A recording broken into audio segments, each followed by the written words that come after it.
Hi guys, welcome to my channel. So let's begin with question number 1 of exercise 16.1 and chapter playing with numbers. Question है find the values of the letters in each of the following and give reasons for the steps involved. तो यहाँ पे question है 3a + 2 5 और नीचे क्या है b और 2. यहाँ पे जो लेटर्स है दैट इज a और b उसका वैल्यू हम लोग को फाइंड करना है और साथ में रीजंस भी बताना है कि यहाँ पे a का वैल्यू जो भी हम लोग फाइंड करेंगे वो क्यों आया. तो अब यहाँ पे क्वेश्चन क्या है 3a 2 5 और नीचे है b2. तो यहाँ पे फर्स्ट कॉलम क्या है a5 जिसको हम लोग ऐड करते हैं तो यहाँ 2 आ रहा है और सेकंड कॉलम है 3 + 2 and is equal to b. First column है a + 5 is equal to 2 and next column है 3 + 2 इज इक्वल टू b. तो 5 में हम लोग और क्या ऐड करेंगे कि यहाँ पे 2 आएगा. तो ऑब्वियसली 5 में कुछ भी ऐड करने से 2 नहीं आता है बट 12 आ सकता है. कैसे? अगर 5 में हम लोग 7 ऐड करें तो 12 आ सकता है. तो a का वैल्यू क्या होगा 7 और ये जो 1 है ऊपर कैरी चला जाएगा. तो अगर यहाँ ऊपर 1 कैरी जाएगा और फिर इसको ऐड करेंगे 3 + 2 5 एंड +1 6. तो b का वैल्यू क्या आ रहा है 6 आ रहा है. तो यहाँ पे a का वैल्यू आ रहा है 7 एंड b का वैल्यू 6. तो ये क्वेश्चन समझ में आया. फर्स्ट कॉलम में हम लोग क्या किए पहले यहाँ पे a + 5 इज इक्वल टू 2 था. तो हम 5 में ऐसा क्या ऐड करेंगे कि 2 आएगा. तो 2 नहीं आ सकता है बट 12 आ सकता है अगर हम 7 ऐड करेंगे. तो देयरफॉर a का वैल्यू हो गया 7 और ये जो 1 है वो कैरी चला जाएगा ऊपर और 2 को हम यहाँ पे लिख लेंगे और जब तीनों को हम ऐड करेंगे तो b का वैल्यू आएगा 6. अब इसका नेक्स्ट क्वेश्चन है that is question number 2. First column है a + 8 और नीचे 3 है and again 4 + 9 is equal to cb. तो यहाँ पे भी हम लोग को जो लेटर्स है उसका वैल्यू फाइंड करना है. अब यहाँ पे जो फर्स्ट कॉलम है उसको लिख लेंगे. फर्स्ट कॉलम है a + 8 इज इक्वल टू 3. अब 8 के साथ हम ऐसा क्या ऐड करेंगे कि यहाँ पे 3 आएगा.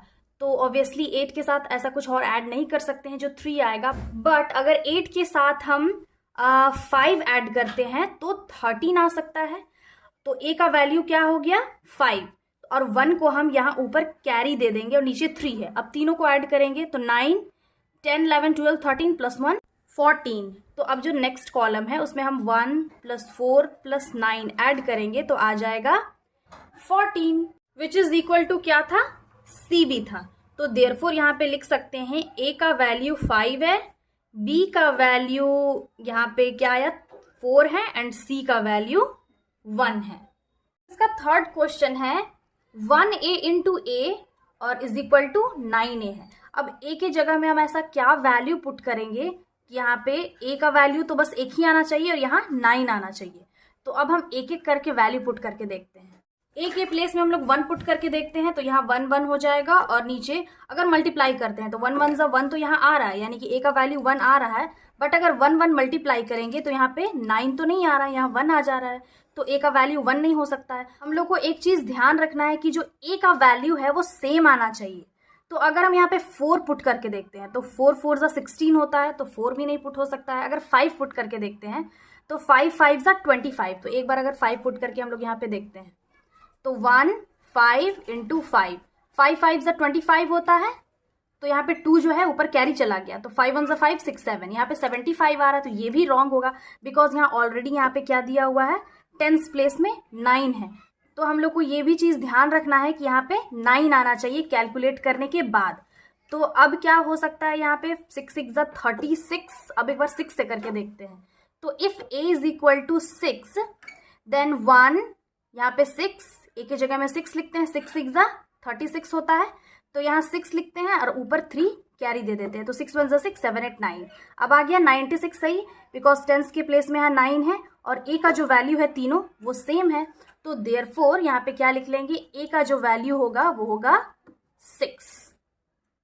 फोर्थ क्वेश्चन है b + 7 is equal to a and a + 3 is equal to 6. यहाँ पे 2 कॉलम्स है इस क्वेश्चन में भी. फर्स्ट कॉलम है b + 7 is equal to a और यहाँ नेक्स्ट कॉलम है a + 3 इज इक्वल टू 6. यानी कि जो a का वैल्यू है वो सेम होना चाहिए. सिंस यहाँ पे जो फर्स्ट कॉलम है यूनिट्स का कॉलम, इसमें क्या है b plus 7 is equal to a, और यहाँ पे जो a आ रहा है वो टेंस के कॉलम में ऐड हो जा रहा है, यानी कि a plus 3 is equal to 6। तो दैट मीन्स यहाँ पे जो a का वैल्यू है वो 0 से लेके 3 तक ही होना चाहिए, बिकॉज दोनों को ऐड करने पे यहाँ पे 6 आना चाहिए। और अगर a का वैल्यू 3 से ज़्यादा हुआ तो इसको ऐड करने पे 6 नहीं आएगा, कोई बड़ा डिजिट आ जाएगा। तो हम लोग को यहाँ पे a का वैल्यू 0 to 3 तक होना चाहिए। पहले एक एक करके पुट करके देखते हैं। तो यहाँ पे हम लोग a में पहले वैल्यू पुट करके देखते हैं। When a is equal to 0 if, ठीक है, तो यहाँ पे क्या हो जाएगा 0 b 3 7 प्लस करेंगे, प्लस करने पे क्या आ जा रहा है, यहाँ पे जो वैल्यू है वो करेक्ट नहीं आ रहा है। दैट मीन्स अगर यूनिट्स के प्लेस में हम यहाँ a की जगह 0 पुट किए तो यहाँ पे 0 होगा, 0 में 3 ऐड करेंगे तो 6 नहीं हो सकता है, 3 आएगा, therefore it is also not correct. अब अगर हम a की जगह में 1 पुट करके देखते हैं तो यहाँ पे 1 b 3 7, यहाँ पे 1 आएगा and this is 3 plus 1 add करने पे यहाँ पे 4 आ जा रहा है, this is also not correct. अब हम a की जगह में 2 पुट करके देखते हैं, तो a की जगह में 2, यहाँ पे 2 पुट कर लेंगे, b और 3 7 और यहाँ पे 2, तो 3 प्लस 2 क्या हो जाएगा 5, तो यहाँ पे क्या आ जा रहा है 5।